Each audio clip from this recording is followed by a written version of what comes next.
Friends, அஸ்ஸலாமு அலைக்கும். Welcome to Sharmila kitchen.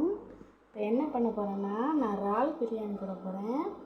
அதுக்கு தேவையான இறால் எடுத்துக்கிட்டேன். அது கூட பிரியாணி அரிசி, தேங்காய் பால், அதுக்கு தேவையான வெங்காயம், தக்காளி, புதினா, மல்லி, பச்சை மிளகா, இஞ்சி பூண்டு, பட்டை, ஏலக்காய், கிராம்பு எல்லாம் எடுத்துக்கிட்டேன்.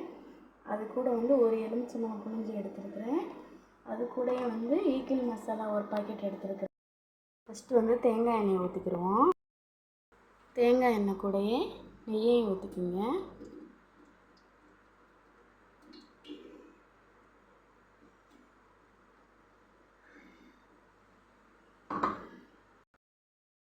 எண்ணெயும் நல்லா காஞ்சிருச்சு. அது கூட பட்டை, ஏலக்காய் எல்லாத்தையும் போட்டு தாளிச்சுக்கோங்க. அது கூட வெங்காயம் சேர்த்துக்கோங்க.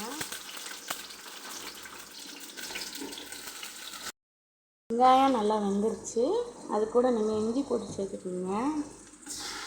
நான் அரைப்பொடியும் அரை உலக்கம் அரிசி எடுத்துருக்கேன். கூட நல்லா வதங்கிருச்சு. கூட எடுத்து வச்சுருக்க ஈக்கிள் பிரியாணி மசாலாவை சேர்த்துக்கோங்க. சேர்த்து நல்லா வதக்குங்க.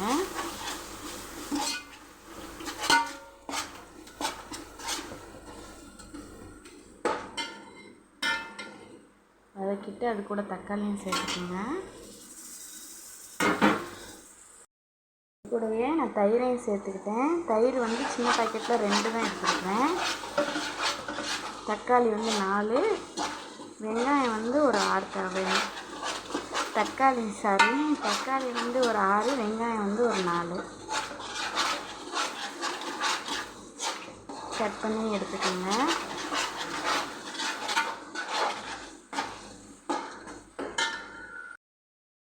எல்லாம் நல்லா வெந்து வரவும் அலசி வச்சுருக்கிற இறாலை எடுத்துக்கோங்க. இறாலையும் எடுத்துக்கிட்டு இறால் நல்லா வேகும். அது கூட உப்பும் சேர்த்துக்கோங்க. சேர்த்து நல்லா கிளறி விட்டுக்கோங்க.